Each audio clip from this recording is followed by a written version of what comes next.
La page est tournée, peut-être pas définitivement, mais ce qui est sûr, c'est que la Côte d'Ivoire footballistique a écrit une nouvelle page. Le football ivoirien, depuis ce 23 avril, a un nouveau boss, un nouveau patron, un nouveau président, Yacine Idriss Diallo. Est-ce l'homme de la situation? Va-t-il remettre le football ivoirien sur les rails? Peut-il rassembler les acteurs du football? Les questions fusent, les questions sont posées, les réponses dans un futur proche, car nous sommes pressés. La CAN 2023 approche à grands pas. Mais laissons le nouveau président s'installer et comme l'ont signifié les candidats malheureux, soutenons son équipe et allons à l'essentiel.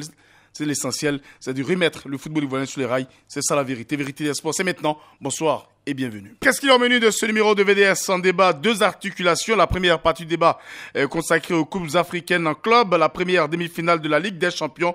Et également en Europe. Man City face au Real Madrid. Et retour sur les affiches, on l'a dit, des demi-finales des coupes des clubs en Ligue des Champions, en Coupe de la Confédération sur le continent. Et en deuxième partie, grand débat, revenir sur l'élection du nouveau patron du football ivoirien, nouveau président de la FIFA, Idriss Diallo. Retour sur les détails des votes. Qu'est-ce qui a joué en faveur du candidat Idriss Diallo? Quels sont les clubs qui ont fait basculer la donne? Tout savoir sur les clés, les secrets de cette élection, on dira historique à la Fédération de football.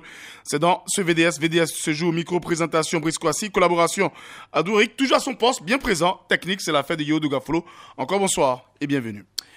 Messieurs, on va d'abord commencer par bien sûr du football, avec notamment ces infos à suivre tout à l'heure. On en parlera également, on vous l'a dit en titre. On vous l'a dit en titre, c'est notamment bien sûr le match entre le Real Madrid et Manchester City. Et puis on aura également à parler des coupes africaines, avec notamment les matchs des demi-finales prévus en début du mois. Les matchs de demi-finale prévus en début du mois de mai. D'ici là, on va d'ailleurs continuer pour ces matchs à parler de FIRAP, avec notamment la Fédération ivoirienne de FIRAP, de randonnée pédestre et du bien-être. La FIRAP qui a fait un important don à la communauté musulmane. Ce jour même, ce matin, ce geste de solidarité a eu lieu au siège du Conseil supérieur des imams, COSIM, des mosquées des affaires islamiques, situé à Béjerville ce mardi. À cette occasion, le président du COSIM, le Cheikhoul Eima Ousmane Diakité, a traduit sa gratitude à la délégation de la Confédération africaine de randonnée pédestre. On écoute ici le Cheikhoul, bien sûr, Eima Ousmane Diakité. Nous voulons vous remercier, Madame la Présidente, Madame Marie-Laure Essan, et vous bénis, et toute l'équipe qui vous accompagne. Que Dieu vous bénisse abondamment, de mettre la barque dans ces activités sportives. Activités sportives qui sont sanitaires pour la santé des individus et des groupes. Que Dieu vous aide à développer ces sports. Et puis on va écouter la présidente de la Confédération africaine de randonnée, par ailleurs présidente de la Fédération ivoirienne AESAN, Anne-Marie, qui encourage les guides religieux à prier pour tous les randonneurs et randonneuses et surtout pour tous les sportifs de Côte d'Ivoire. Je bénis le nom de Dieu qui nous a fait la grâce d'être ici ce matin, qui nous permet de prendre ce moment et de partager cette information avec vous, mes frères et sœurs, vous, mes parents, parce que de par votre prière, vous avez permis à ce que la Côte d'Ivoire puisse avoir une fédération ivoirienne des randonnées pédestres et de bien-être pour tous. Et encore de par votre prière, il a permis au gouvernement que la Côte d'Ivoire puisse abriter la Confédération africaine de randonnée pédestre et de bien-être pour tous. Je suis venu ici aujourd'hui partager cette information avec vous. Grande est ma joie d'être auprès de vous et de vous dire que votre prière a porté. Notez que le 14 mai prochain, la FIRAP organisera un grand meeting dénommé Randy Fit au stade Robert Champoux. C'est du côté de Makori, concernant donc cette fédération qui a donc aujourd'hui même remis au siège du Conseil supérieur des imams, des mosquées et des affaires islamiques l'eau pour soutenir nos frères musulmans pendant ce moment de piété. Et puis, on parle également de Maracana avec la qualification des clubs de Soubré, de Guiglo et puis les clubs de Yamoussoukro pour la phase finale prévue du côté de Dabengourou. On nous dit le 4 et 5 juin de l'année 2022 pour les phases finales. Ça fait 16 clubs qualifiés sur les 24 qui disputeront ces phases finales. 16 clubs qualifiés sur les 24. Qualification donc des clubs de Guiglo, de Maracana Club de Soubré et puis de l'équipe de Yamoussoukro. 3 équipes qui ont validé. Le week-end prochain, on connaîtra également d'autres qualifiés pour cette phase finale prévue du côté de d'Abengourou les 4 et 5 juin prochain. On va rapidement parler de Ligue des Champions avec notamment en Europe la Ligue des Champions avec l'affiche de ce soir. Une grosse affiche d'ailleurs. Man City face au Real Madrid et nous sommes en ligne avec Noël Yapo. Bonsoir Noël. Bonsoir Brice. Heureux de vous retrouver Noël Yapo. Parler évidemment de cette affiche Man City face au Real Madrid. C'est match de titan, on en a parlé lorsque l'affiche s'est présentée à nous. Mais là nous sommes au jour J de ce match, à quelques heures de ce match. Manchester City qui a tremblé tout de même face à l'Atlético Madrid, face à une équipe du Real Madrid qui est entrée dans sa forme, on dira, olympique, puisque le Real Madrid marche au super. Ce match, est-ce que Manchester City peut creuser déjà l'écart à domicile? Bah oui, en fait, Manchester City peut effectivement creuser l'écart à domicile, mais comme on en avait parlé déjà, on l'a dit, l'entraîneur de Manchester City est tout le temps en train d'expérimenter des schémas. Aujourd'hui, ce match-là, le Real, c'est pratiquement l'expérience du Real face à la jeunesse de Manchester City, c'est vrai. Et donc, ils peuvent creuser l'écart, mais attention au Real, parce que le Real, pratiquement arrivé à ce niveau, n'a quasiment rien à perdre. On n'attendait véritablement pas cette équipe du Real à ce niveau-là. Mais je dis que le Real aujourd'hui joue avec beaucoup de baraka, beaucoup de chance. Quand on regarde comment le Real a pu arriver à ce niveau-là, cette chance-là va les suivre jusqu'au bout. C'est pratiquement la finale qui se joue aujourd'hui. Et donc, oui, Manchester City peut creuser l'écart, mais attention à un Real qui est très réaliste avec un Benzema devant. Allez, de l'autre côté, nous avons Habib Sanogo également qui est avec nous. Bonsoir. Bonsoir. Alors vous l'avez dit très souvent, c'est le côté fantasme de Pep Guardiola face à un entraîneur chevronné comme Carlo Ancelotti. Justement, ce match Man City-Real Madrid, est-ce que on peut le dire, l'équipe de Manchester City part légèrement avec la faveur des pronostics? Bon, je pense que si cette équipe prend conscience, moi je pense qu'on peut dire qu'elle part avec la faveur des pronostics. Je l'ai dit, les dernières sorties du Real ont été un peu pénibles. Bon, après, ça s'est joué à l'expérience et sur le fil. Bon, maintenant, on verra comment Manchester va aborder la partie. Comme je dis, avec Manchester, il faut toujours craindre les fantaisies de son coach. Sinon, je pense que s'il met son équipe type, je pense que le Real peut avoir de gros soucis. Ah, justement, le Real, on avait vu un Real un peu handicapé avec la blessure de Karim Benzema. Mais Habib, est-ce que le fait que le Real est au grand complet dans ce match face à un Manchester City également qui joue sur 2 fronts, le championnat et la Ligue des Champions, est-ce que cela ne va pas profiter au Real Madrid? Non, je pense que dans cette compétition, on constate que le Real joue sur ses forces. C'est-à-dire que sur son expérience, sur sa maîtrise des événements. Mais sur un match, tout peut basculer. Donc, c'est pour ça qu'il y a un peu d'incertitude dans ce match-là. Donc, on va voir. On va voir d'abord. Du côté de Noël Yapo, vous le dites, qu'est-ce qui peut faire la différence dans cette confrontation, un peu vu comme la finale avant la lettre? Brice, je pense que la différence va se faire au mental. Véritablement au mental, parce que ça va être un match de nerfs.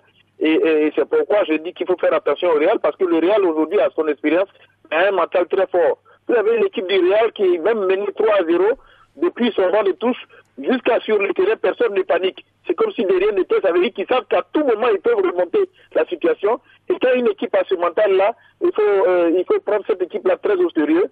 C'est vrai, il y a l'expérience de leur entraîneur, mais aujourd'hui tout le bloc Real a un mental très fort. Et ce match de ce soir-là va se jouer au mental. Et donc le mental peut faire la différence ce soir. Au niveau tactique également, c'est 2 grands coachs. Vous parlez de Pep Guardiola, plus jeune que Carlo Ancelotti. Carlo Ancelotti qui connaît la Ligue des Champions. Carlo Ancelotti qui a déjà remporté cette Ligue des Champions. Au niveau tactique, c'est quoi? Est-ce qu'on attend de voir une équipe de Manchester City attaquer un Real, ou bien ces 2 équipes qui vont jouer prudemment, Habib? Oui, mais je pense que un City va vouloir tuer le match, parce qu'ils savent que le Real revient fort à la fin, donc je crois qu'ils vont prendre certainement cette équipe-là à la gauche, assurer peut-être les résultats et puis après voir venir, parce que je pense qu'ils vont certainement tenter de priver le Real de ballon. Et s'ils réussissent à faire ça, vraiment, comme je l'ai dit, le Real risque de se retrouver dans une situation assez difficile. Et du côté de... Le match se joue à City. À Etihad Stadium, ouais. Voilà, et comme le retour... Il y a plus les buts à l'extérieur, les buts à l'étranger, donc on peut jouer librement. Parce qu'on n'a plus peur d'encaisser un but qui ne va pas peser 2. Qui ne va pas compter double. Donc, on peut jouer librement. Donc, ça peut être l'une des clés aussi de ce match-là. Si il retrouve son jeu, qu'il joue vraiment l'esprit dégagé, il peut vraiment piéger le Real. Et quel score, avant de vous laisser partir, vous voyez un score en faveur du Real ou de City, ou bien un score vraiment équilibré? Non, je vois un score de 2-0 pour City. Allez, on aura le temps de revenir. Merci bien, bien sûr, Merci Sanogo de GDLGS. C'est moi qui vous remercie. Merci à vous également. Et puis, du côté. Bon spectacle à tous. Ah, bon spectacle. C'est tout à l'heure, d'ailleurs. On aura le temps de suivre. C'est là, juste après Vérité des Sports. Allez, Noël Yapo, vous également, à votre niveau, est-ce que vous voyez un match avec un score assez large pour l'une ou l'autre des deux équipes, ou bien un match serré entre ces deux formations, ces deux grands d'Europe? Moi, je vois personnellement, un match très serré entre les deux grands d'Europe, parce que, comme je l'ai dit, le Real peut prendre 2 buts, même à l'entrée, au début du match, mais ils ont ce mental-là qui leur permet de revenir. Le Real, c'est juste une occasion, et puis ils se remettent dans le match. Donc, je vois un score très serré entre ces deux équipes-là.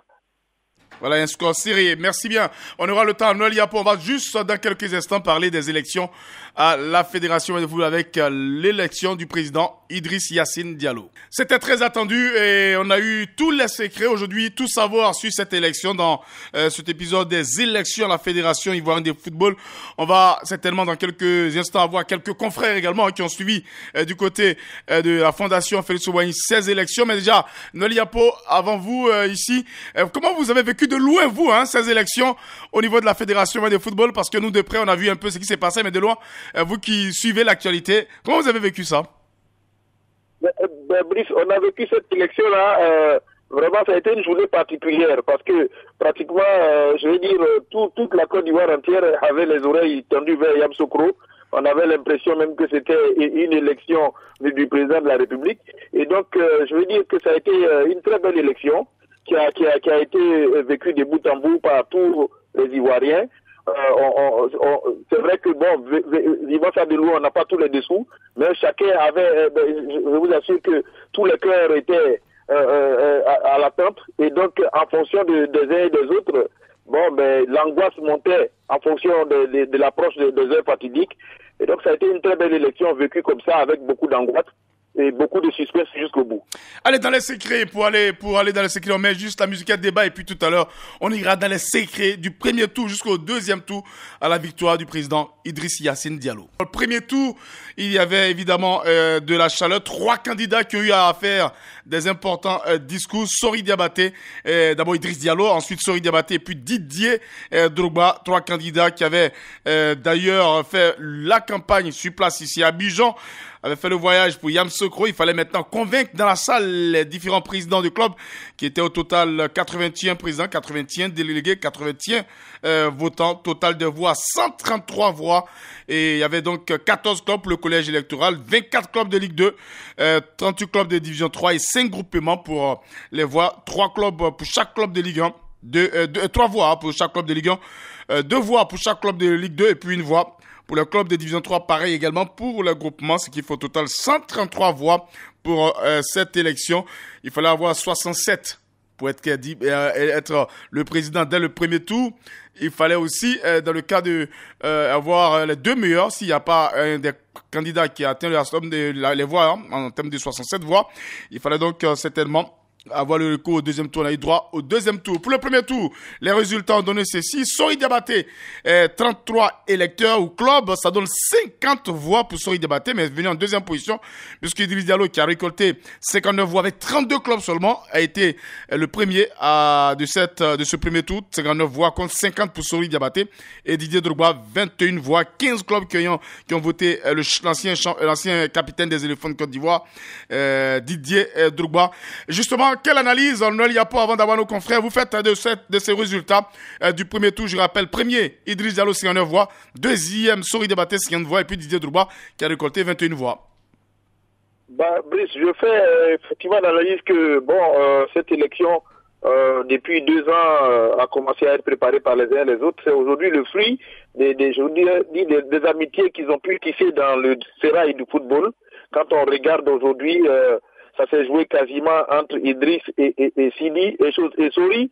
Et donc, c'est des personnes qui sont restées constamment en contact avec les acteurs du football. Une élection se joue à très peu de choses, ça se joue à la souvenance. Ils sont restés dans la mémoire des acteurs du football, contrairement à Didier qui était un peu plus distant des acteurs du football. Et je crois que ça s'est joué sur ce déclic-là. Ça a été une élection suivie de bout en bout parce qu'à un certain moment, on a pensé que c'était une élection nationale, mais on avait oublié qu'il y avait juste 81 grands électeurs. Et donc, quand vous restez en contact de ces 81 grands électeurs, que vous restez dans leur mémoire, forcément, ça se joue à ce niveau-là. Et donc, les deux personnes qui sont restées véritablement dans leur mémoire depuis quelques années, ça a dû être Idriss et Sori Diabaté. Pour l'instant, Didier est en train de se construire certainement dans la mémoire des acteurs du football. Je pense que ça a été, à mon sens, une très belle élection et c'est vraiment, on doit retenir le fair play de cette élection-là. André Abba, journaliste Le Jour Plus, qui était présent dans la salle et qui a suivi également cette élection du début jusqu'à la fin. André Abba, bonsoir. Oui, bonsoir, Brice. André, c'était vraiment le grand moment attendu lorsque ça a débuté au premier tour après le discours des trois candidats. On va le dire visiblement, le discours des trois candidats, ça séduit l'ensemble des présidents. On a vu le troisième discours, celui de Didier Drogba, être ovationné. On se disait que ça allait être vraiment chaud. C'était votre avis aussi? Oui, évidemment. Je pense qu'il était, pour tous ceux qui étaient, les journalistes n'ont pas eu accès à la salle. Mais ils avaient quand même un écran géant, ouais.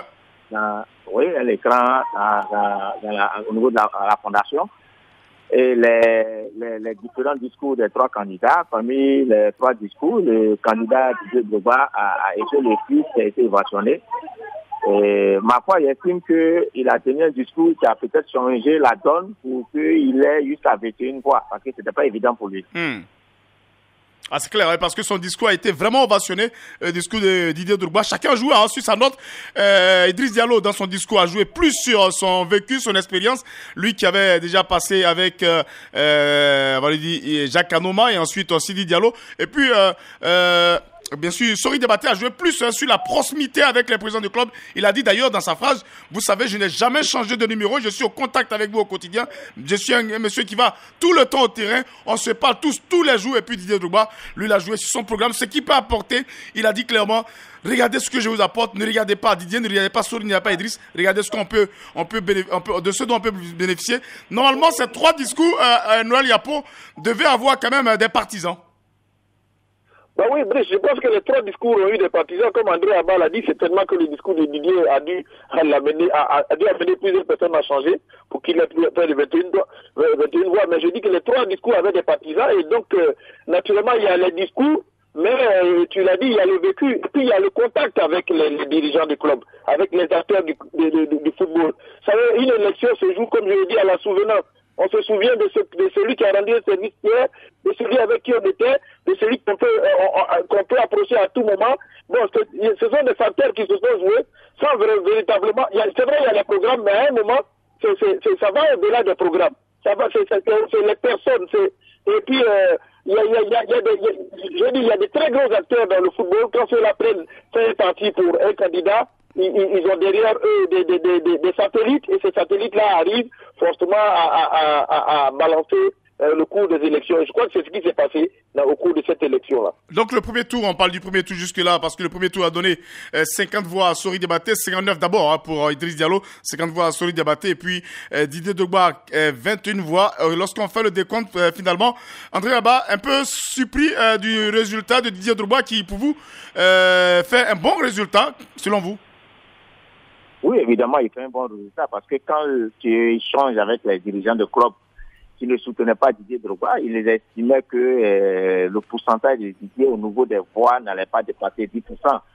Mais s'il est monté à 21%, à 21 voix, pardon, et ça veut dire qu'il a eu quand même des sympathisants à l'issue de son discours qui a été quand même flatteur et qui les a convaincus. On peut citer entre autres les clubs sans cacher Ligue 1. Il y a eu une voix en Ligue 1. C'est dit quoi?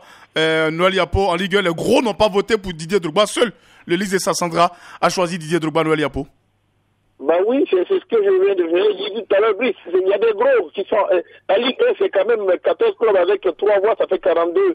C'est 42 voix. Bon, donc ces gros-là étaient déjà repartis entre Sori et Idriss. et donc ils n'ont pas suivi véritablement le programme de Didier Drogba.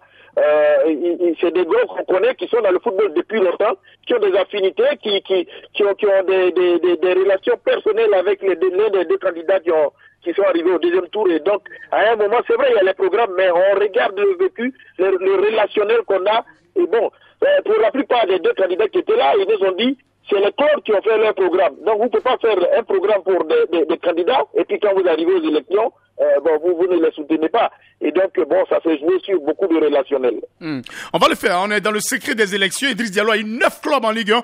Et les clubs sont connus, la SEC Mimosa, la FAD, la Zida Bengrou, le Sporting Club de Gaïwa, la SOA, Boaké Football Club, CO Korogo, le Stella et Sol FC d'Abobo. En secret, voici les 9 clubs qui ont voté pour Idriss Diallo pour ce premier tour. Et puis, vous l'avez dit, 3 clubs pour Sori Diabaté, le Racing Club d'Abidjan, l'USC Bassam, le Bafing de Touba qui ont opté pour le candidat Sori Diabaté. Seul l'Élysée de Sassandra a choisi Didier Drogba. Et puis le FC San Pedro a choisi de voter nul. Comment vous expliquez cela, André Abba, le choix du FC San Pedro qui n'a pas fait, on va le dire, qui n'a pas choisi qui n'a pas opté pour un candidat lors de ces élections? Non, Brice, faut pas se leurrer. Le FC San Pedro, aujourd'hui, a une appartenance d'une grande société de la place qui est spécialisée dans la voirie. Et cette société se trouve, dont les responsables se trouvent en Tunisie. Et certainement, il y a eu un mot d'ordre, parce que je ne peux pas comprendre que une telle équipe, un tel club qui est en Côte d'Ivoire qui participe au championnat, décide de ne pas voter un candidat. Je pense qu'elle a fait un grand tort au candidat en réalité qu'elle soutenait. Et c'est ce candidat-là, évidemment, à qui elle a fait le tort. Et j'estime que cette position de l'équipe du FC San Pedro a certainement desservi un candidat. On en parlera lors du deuxième tour parce que ça fait 3 voix tout de même pour la voix du FC San Pedro, pour Didier Drogba qui est éliminé au premier tour. Donc il y a eu un seul club de Ligue 1, il y a eu quand même en Ligue 2 des clubs comme Denguele, Siroko, IS Fermier qui ont opté pour Didier Drogba. Et puis en 2-3, Shadrach FC, le Pasteur qui était tout le temps présent, Séraphin FC de Anzouan Kakou et puis G27 également de Gervinho qui ont opté pour Didier Drogba, qui a eu au total 15 clubs tout de même qui l'ont soutenu tout au long de ce premier tour. C'est, vous l'avez dit, pour un premier, pour terminer sur le cas de Didier Drogba et le premier tour. Pour un coup d'essai, quand même, Didier Drogba a pris et surtout remarqué les esprits, Noël Yapo. Ben oui, Didier a marqué les esprits et moi je salue le courage et vraiment, je veux dire, vraiment le courage de Didier Drogba, parce que c'est comme ça que les élections se font. Il ne faut pas croire qu'à la première élection qu'on vient participer, ça marche tout de suite. Mais au moins Didier a eu le courage d'aller jusqu'au bout. Aujourd'hui, il connaît les rouages, il sait comment les choses se font. Et donc, 15 clubs déjà pour une première participation, pour moi, vraiment, je dis que c'est beaucoup, je le salue. Tout ce que je lui demande, il faut qu'il reste effectivement dans le contact avec tous ces clubs-là et continuer de travailler. 4 ans, c'est vrai, ça va vite, mais 4 ans, ça va très vite. Mais aujourd'hui, pour moi, c'est un coup de maître parce que c'était pas évident. André Abba l'a dit, c'était pas évident. Il aurait pu en avoir même nettement moins que ça, mais aujourd'hui, 15 clubs, ça veut dire que ces clubs-là déjà peuvent attirer d'autres à poursuivre l'idée de Drogba. Et moi je salue déjà ce résultat là, parce que même ceux qui sont élus, ce n'était pas évident que ce résultat est Didier Drogba là, ils n'attendaient pas cela. Allez, donc je rappelle Didier Drogba qui sort au premier tour dominé par Idriss Diallo avec 39 voix, suivi de Sori Diabaté 50 voix et 21 voix pour Didier Drogba qui sort donc au premier tour et qui donc laisse de la place il va laisser les élections pour le deuxième tour, on en parle tout à l'heure. Idriss Diallo, Sori Diabaté, place au deuxième tour et c'est dans quelques instants. Dans les secrets, bien sûr, des élections, la Fédération Mali Football avec l'élection du nouveau président Yassine Idriss Diallo. Fini le premier tour, Didier Drogba éliminé, 21 voix, 15 clubs votants, on l'a dit pour Didier Drogba. Il y avait l'Élysée de Sassandra, Denguele, Siroko, US Fermier, G27, Shadrach, Séraphin, pour citer que ces clubs-là, Didier Drogba donc éliminé, qui devait être l'arbitre de cette finale, la finale des titans entre Sori Diabaté et Idriss Diallo. Avant cette finale, André Abba, on vous l'a dit, c'était le duel tant attendu. Eh bien, ce duel attendu depuis combien de mois, combien d'années? Parce que depuis 2 ans, c'était les 2 blocs qui se battaient pour la présidence de la fédération. Oui, évidemment, ça sautait aux yeux. Les deux favoris sont passés pour le second tour. Idriss Diallo et Sori Diabaté étaient attendus pour le second tour. Maintenant, tout s'est joué dans les tractations pour les électeurs de ceux qui ont voté, évidemment, Didier Drogba. On parlera de ces tractations. Noël Yapo, le décor est planté, Didier Drogba écarté. C'est ce qu'apparemment les deux souhaitaient, Didier Drogba écarté. La guerre des deux grands qui, depuis 2 ans, avaient été dans des différents blocs solides dans l'ex-comité exécutif. Idriss Diallo, également au niveau du GIS. Eh bien, cette guerre a lieu en ce jour du côté, on va le dire le samedi, c'était du côté de Yamoussoukro. C'était attendu, ce duel-là. Ben oui, Brice, c'était effectivement attendu ce duel-là et je crois que c'est même depuis 2 ans, depuis que le football ivoirien est dans la division qu'on attend effectivement que les deux blocs puissent se mesurer. Mais je veux dire qu'au cours de cette élection, il y avait des indices déjà.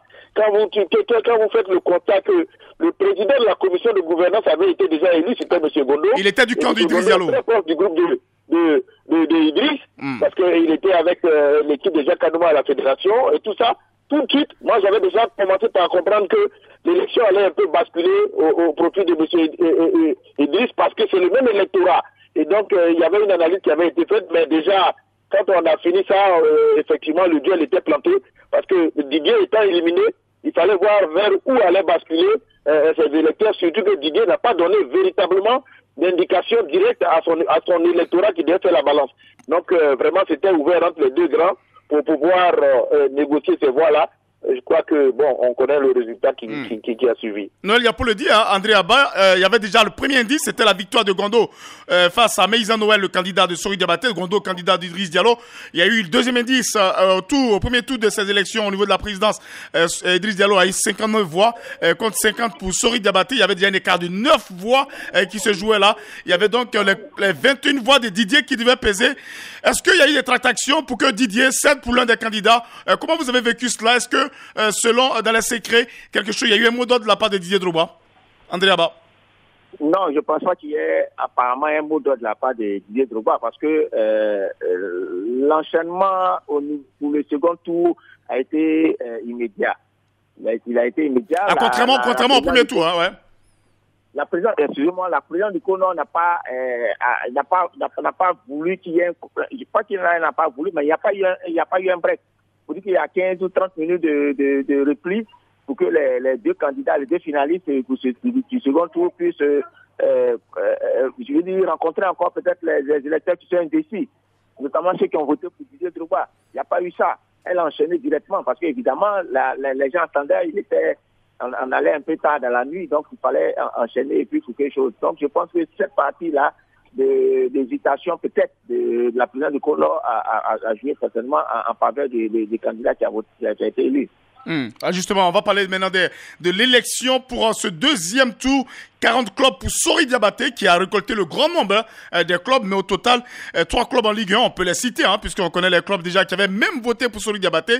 C'était le Racing Club, l'USC Bassam et le Bafing, et puis le reste, Sori a pris le gros lot en Ligue 2 et en Division 3, et puis un seul groupement, les médecins. Et puis du côté d'Idriss Diallo, il y a eu 9 clubs de Ligue 1, la SEC, la FAD, l'Asie, le Sporting, la SOA, Boak FC, CO Korogo, c'était la club Sol FC d'Abobo, et puis il y a eu des clubs de Ligue 2 mais battus par Sori Diabaté en Ligue 2 et également en Division 3. Et puis la différence est faite au niveau des groupements puisque lorsqu'on a fini tous les clubs, il y avait 60 clubs pour Sori Diabaté, 60 clubs pour Idriss Diallo. Il restait maintenant les groupements. C'était vraiment, avant d'avoir Noël Yapo, André Abba, comment vous expliquez cette remontée de Sori Diabaté alors qu'on n'avait pas donné de consigne de voix du côté d'Idriss Diallo et du côté de Didier Drogba? Non, il faut comprendre que à niveau du second tour, c'est tellement qu'il y a eu des affinités. Sori Diabaté perd ces élections, peut-être au niveau de la première division, un club qui a voté du bulletin blanc. Ouais, le FC San Pedro n'a pas voté encore, votre bulletin blanc. Ils ont voté bulletin blanc, bien sûr, pas de choix. Et puis le liste de Sassandra qui était Didier Drogba, s'attendait à ce qu'il bascule dans l'un ou l'autre des deux camps. Pas du tout. Évidemment, je pense que ça a pesé dans la balance et ça a été défavorable à Sori Diabaté. Même au niveau des groupements d'intérêt, il y en a 5. Malheureusement, il y a 2 qui n'ont pas voté pour chose de Sori Diabaté. D'autres ont voté un candidat, enfin un électeur au niveau du groupement d'intérêt a voté nul. Je pense que tout ça, ça a pesé dans la balance pour que Sori Diabaté puisse faire cette élection. La preuve, vous voyez que l'élection de Sori Diabaté est perdue sur une voix au niveau de la Ligue 1. Parce que si le club comme Lys avait voté, ça faisait 64, 63. S'ils avaient voté également pour Idriss, ça le fait 66 à 61. Noël Yapo, de loin, apparemment, s'il y a eu consigne ou pas, ça n'a pas été suivi. Bah oui, Brice, s'il y a eu consigne ou pas, effectivement, ça n'a pas été suivi. Mais je crois que là aussi, il faut dire que la défaite de M. Sori Diabaté, c'est dû au fait que, par exemple, quand on prend le cas des groupements d'intérêt, il y avait pas mal de conflits déjà avec tous ces problèmes qui étaient nés dans le football ivoirien. On a le groupement des arbitres qui était déjà divisé. On a plusieurs groupements d'intérêt comme ça qui étaient sous le coup de la division avec l'ex-COMEX. Et donc, ces groupements d'intérêt là ont eu l'occasion pour eux, l'occasion rêvée donc de ne même pas aller vers l'ex-COMEX. Et c'est vrai que c'est une seule voie, mais ils ont utilisé cette voie-là pour faire la différence. Je veux dire, l'un dans l'autre, c'est M. Sori, le candidat du COMEX sortant. La majorité, une bonne partie des acteurs du football n'en voulaient plus. Donc quand ils ont eu cette occasion au second tour de pouvoir choisir, ils ont dit, le moindre mal, c'est de choisir carrément le candidat Idriss pour ne pas encore donner la crédibilité au COMEX qu'eux-mêmes ils ont tant décrié. Donc ça s'est joué sur ces détails-là et ça a permis donc au candidat Idriss de gagner, même quand il n'y a pas eu pratiquement de lignes données, des lignes de conduite données par le candidat Didier, à un moment, ils se sont dit, le problème qui se pose dans le football, c'est avec le COMEX passé, et donc, autant qu'à faire, aller du côté d'Idriss que de ramener l'ancien COMEX. Alors c'est clair aussi, parce qu'on a vu également le groupement choisi en majorité le candidat Idriss Diallo au détriment de Sori Diabaté. On va d'ailleurs écouter la proclamation des résultats rapidement avec Dao Gabala, la présidente du CONOR, qui a eu à organiser de fort belle manière à cette élection. Exécutif de la FIF. Nombre de suffrages exprimés 124. Nombre de bulletins blancs et nuls 5. Ont obtenu Monsieur Idriss Yassine Diallo 63 voix. Monsieur Sori Diabaté 61 voix. Est élu président de la FIF, de la Fédération ivoirienne de football. Pour les 4 prochaines années, Monsieur Idriss Yassine Diallo.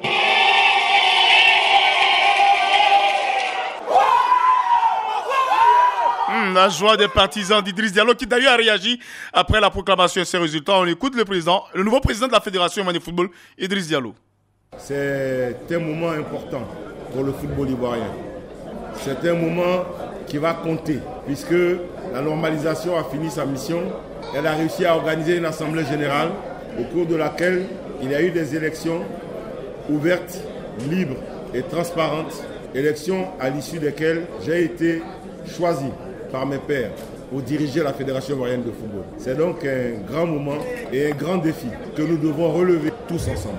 Mon projet s'appuie sur une équipe pluridisciplinaire avec des compétences multidimensionnelles et nous allons donc réaliser ce que nous avons promis. Je l'ai dit, notre programme est nous allons réaliser ce que nous avons promis. Le programme est réaliste et réalisable. Idriss Diallo également qui tend la main à ses adversaires lors de ces élections. Le rassemblement est la base de notre vision. Rassembler pour développer, ce n'est pas uniquement un slogan, ce sont des valeurs. Vous savez, je l'ai dit, notre pays a une devise, union, discipline, travail. Les pères fondateurs ont mis d'abord en premier l'union, parce que dans la division, on ne peut rien bâtir. Donc, comme a dit le président du Mali, dès que les choses seront mises en place, je prendrai mon bâton de pèlerin pour aller voir mes anciens adversaires, qui sont des frères avec des compétences avérées dans le domaine du football, pour leur demander de nous accompagner dans la relance des activités du football ivoirien. Le nouveau président de la Fédération de football, Idriss Diallo, la réaction de l'un des candidats, celui qui est arrivé au deuxième tour, deuxième derrière Idriss Diallo, c'était Sori Diabaté. On écoute d'ailleurs le candidat Sori Diabaté, ex-membre du comité exécutif. Je voudrais rendre gloire à Dieu qui nous a permis d'arriver aujourd'hui. On a passé 2 ans pour essayer de donner tout ce que nous pouvions pour le football ivoirien. On a transmis des messages aux acteurs du football, on a transmis un plan et malheureusement on n'a pas été entendu par la majorité. On perd de 2 voix. Je pense que ce qui est important aujourd'hui, c'est de féliciter les vainqueurs.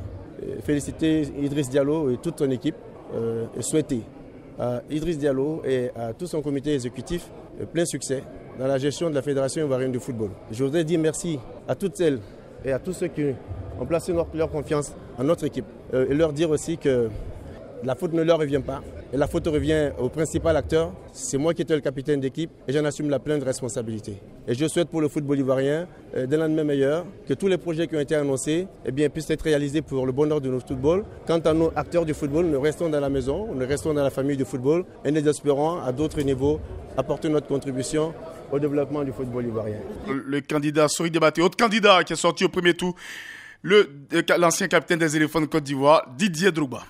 Je tiens à féliciter M. Idriss Diallo, qui est le nouveau président de la Fédération ivoirienne de football. Vous avez assisté à cette élection. Je lui souhaite un excellent mandat. Voilà, qu'on a un nouveau président de la Fédération ivoirienne de football. Et ça, depuis un moment. Et souhaitons-lui bonne chance et accompagnons-le dans sa tâche. Messieurs, vous avez entendu le nouveau président Idriss Diallo, le candidat malheureux. En 30 secondes, voire une minute, André Abba, que retenir, quelle leçon tirer de cette élection, on dirait historique à la Fédération ivoirienne de football? Oui, c'était une élection historique. Nous avons vécu en direct à la Fondation Félix Houphouët Yamoussoukro. Je retiens que c'est une élection qui était palpitante. Je dirais tirée, vu le score, et que le meilleur a gagné, le meilleur que la majorité des clubs a décidé de voter. Et le président Idriss Diallo est là. Et il faut le féliciter, il faut lui souhaiter bon vent, bonne chance pour cette mandature de 4 ans, même s'il est conscient qu'elle sera pas facile parce que gérer les clubs, gérer la fédération n'est pas une chose aisée. Merci André Abba pour cette intervention. Également pour terminer, Noël Yapo, vous également, qu'est-ce que vous tirez? Quel enseignement tirez de cette élection, rapidement? Oui, Brice, c'est une élection historique, mais ce qu'il faut retenir, c'est que plus jamais le football ivoirien ne va être géré comme avant.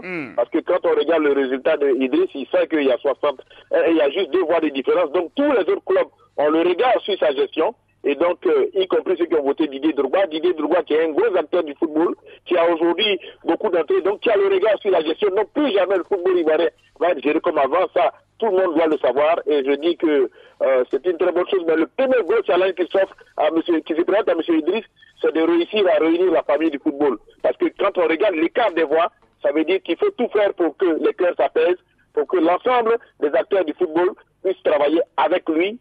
Sinon, ça risque d'être difficile. Il a son programme, mais le plus gros dans son programme, c'est de réussir à ramener tous les acteurs du football autour de sa personne, en oubliant tout ce qui s'est passé, en oubliant qu'il a été le candidat du GIX, en oubliant que c'est le GIX qui a amené aujourd'hui l'ancien commerce à être là où il est, ne plus être lui. Il faut ramener tout le monde autour de la table. Voilà pour ce pourquoi nous prions. Merci Noël Yapo, merci André Abba. Vraiment, demain on reviendra sur les challenges qui attendent, les grands défis qui attendent le nouveau président Idriss Diallo, et puis on parlera également des élections à venir du côté du CNO. Merci, le journal dans quelques secondes. Merci à tous, bonne soirée, bonne suite de programme sur Radio Côte d'Ivoire. Radio Côte d'Ivoire, Abidjan 88.fm.